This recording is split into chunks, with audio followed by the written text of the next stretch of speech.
Hello guys. इस story से हम कुछ नए वर्ड सीखते हैं गाइस। तो बिना टाइम वेस्ट किए इंग्लिश स्टोरी चालू करते हैं गाइस। ये स्टोरी है गाइस एक हस्बैंड वाइफ के बीच में, जो अपने तलाक के लेकर बताना चाहता है अपना हस्बैंड वाइफ को। तो स्टोरी समझते हैं क्या स्टोरी है ये। वन नाइट, एक रात, व्हेन आई केम होम, जब मैं घर आया। ये कम की सेकेंड फॉर्म है guys. Came. My wife was serving dinner, मेरी पत्नी भोजन परोस रही थी। सर्व का मतलब होता है परोसना, और डिनर को हम रात का खाना बोलते हैं गाइस। एक रात जब मैं घर आया, मेरी पत्नी भोजन परोस रही थी। आई टुक हर हैंड, ये टेक की सेकेंड फॉर्म है गाइस। मैंने उसका हाथ लिया। And said that I needed to tell her something, और कहा, और ये से की सेकेंड फॉर्म है, कहा दैट कि I needed to tell her something, मुझे उसे कुछ बताने की ज़रूरत थी, या आप ज़रूरत है बोल सकते हैं अगर उस समय के बाद से देखें अपन तो। नीडेड नीडेड मतलब ज़रूरत होना, ज़रूरत। टेल मतलब बताना, उसे कुछ बताने की ज़रूरत है। समथिंग मिथ कुछ। सी सेट डाउन, ये सिट की सेकेंड फॉर्म है। वह नीचे बैठ गई। And waited for me to start talking, और इंतज़ार करने लगी मेरे बात करने का, मतलब बोलने का बोल सकते हैं अपन, या बात करने का। ये वेटेड, वेट की सेकंड फॉर्म का यूज किएगा यहाँ पे। इसका मतलब होता है इंतज़ार करना। To start talking. I wanted to ask for divorce, मैं उससे तलाक के लिए पूछना चाहता था। ये वांट चाहना, सेकंड फॉर्म में वांट की चाहना। आस्क मीन पूछना। फॉर डिवोर्स काय के लिए, तलाक के लिए। मैं उसे तलाक के लिए पूछना चाहता था। अब सेकंड स्लाइड में देखते हैं। एट फर्स्ट, पहले। शी डिडंट अपीयर एनॉड, वह ये क्या बोलते थे, अपीयर का मतलब होता है लगना या प्रतीत होना। एनॉड का मतलब होता है परेशान। पहले वह परेशान नहीं लगी। And just quietly asked me why, just का अपन बस की तरह यूज कर सकते हैं यहाँ पे। क्वाइटली का मतलब चुपचाप। आस्क, ये आस्क की सेकेंड फॉर्म है। इसका मतलब होता है पूछा। मी व्हाई, एंड बस उसने चुपचाप से पूछा क्यों। आई अवॉइडेड आंसरिंग, अवॉइड मतलब टालना बोल सकते हैं अपन इसको। मैंने उसको मतलब आंसर देना, उत्तर देना उससे अवॉइड किया, मतलब टाला मैंने। एंड सी गॉट एंग्री, और वो मुझ पर गुस्सा हो गई, मतलब नाराज हो गई बोल सकते हैं अपन।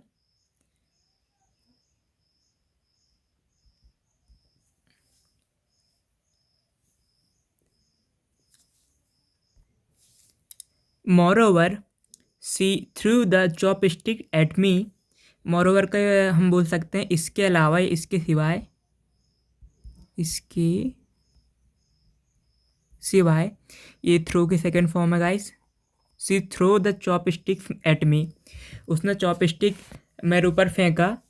And accuse me of not being a man, accuse का मतलब अगर अपन वैसे देखें तो उसका मतलब आरोप लगाना होता है, लेकिन उस समय कंडीशन के हिसाब से उसने मुजरिम ठहराया। मुजरिम ठहराया। उसने पहले तो फेंका, क्या बोलते हैं, चॉपस्टिक एट मी, एंड उसके बाद उसने मुजरिम ठहराया ऑफ नॉट बीइंग, बीइंग मतलब होना होता है guys. Not being a man, मतलब एक आदमी ने होने का उसने मुझ पर मुजरिम ठहराया। सी बिगेन क्राइंग, सी बिगेन क्राइंग, उसने बिगिन की सेकेंड फॉर्म है ये बिगिन की सेकंड फॉर्म है, शुरू किया। उसने रोना शुरू किया, क्राइंग मतलब रोना। And this lasted the whole night, और यह लास्ट का मतलब चलता रहना होता है, ये चलता रहा होल नाइट, सारी रात।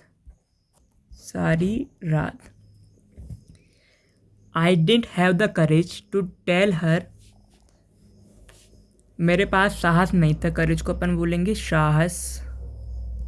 टू टेल मीन बताना, to tell her that I didn't love her more, मतलब कि I didn't have the courage to tell her that I didn't love her more. इसमें बोलेंगे लव मतलब कि अब उससे और ज़्यादा प्यार करने का, मतलब मैं प्यार नहीं करता उससे ज़्यादा, बोल सकते हैं अपन। और ये करेज नहीं था बताने का उसके पास। आगे देखते हैं। I just felt pity for her, मैंने उसके लिए दया फील किया। पिटी मतलब दया होता है, दया।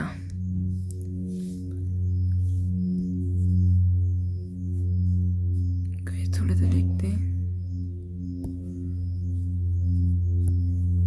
आई just felt pity for her, उसके लिए दया फील किया। I drafted a divorce agreement, drafted मतलब अब जो मन की बात रहती है उसको अपन बताते हैं, अपन मतलब कुछ जैसे प्रारूप तैयार करना होता है किसी को बताने के लिए, अपन सोच के नहीं रखते क्या, वो इसी तरह बोलते हैं इसको, drafted a divorce agreement. Divorce में तलाक, एग्रीमेंट में समझौता। Stating that she can have the house, कहते हुए या बताते हुए बोल सकते हैं इसको, बताते हुए। दैट कि वह घर रख सकती है, and car, and 30% of my company, company का 30% वो रख सकती है, जो भी मतलब उनका शेयर होगा। When I presented it to her, present मतलब होता है प्रस्तुत करना, जब मैंने ये उसके सामने प्रस्तुत किया। सी स्टोर इट इनटू पीसेस, ये स्टेयर की सेकंड फॉर्म है, इसका मतलब होता है फाड़ना। उसने ये इसको पीसेस में फाड़ दिया। एंड स्टार्टेड क्राइंग लाउडली, और स्टार्टेड मतलब रोना चालू कर दिया, क्राइंग मतलब जोर से रोना, स्टार्टेड मतलब रोना चालू कर दिया जोरों से, लाउडली, जोरों से। I felt a bit relieved, मतलब जो किसी चीज़ को कुछ बताने का रहता है और उसको अपन बता देते हैं तो अपन थोड़ा महसूस करते हैं कि बहुत अच्छा लगता है अपनों को, तो मतलब रिलीफ फील होता है, उसके सेकंड फॉर्म है relieved. Because the idea of divorce had offset me for weeks, क्योंकि जो तलाक का जो आइडिया था वो मेरे अंदर जुनून से सवार था, उसको कुछ वीक से मतलब सप्ताह से बताने का, क्योंकि आइडिया विचार, डिवोर्स तलाक का, ऑफसेट मत जुनून सवार बोल सकते हैं इसको, जुनून सवार, कुछ सप्ताह से। Until I gathered the courage to tell her the news, जब तक या तब बोल सकते हैं अपन। आई गैदर्ड द करेज मतलब कि साहस इकट्ठा करना, साहस, गैदर सॉरी साहस बोल रहा हूँ इसको, तो साहस नहीं, गैदर में इकट्ठा करना होता है, इकट्ठा, करेज, साहस, to tell her the news, उसको तलाक की जो खबर बताने का। तो आई होप कि गाइस ये वीडियो आपको ज़रा सा भी हेल्पफुल लगा हो, या आपने भी कुछ इससे नया कुछ सीखा हो, तो वीडियो को लाइक करें और चैनल को सब्सक्राइब करना ना भूलें। Thank you for watching.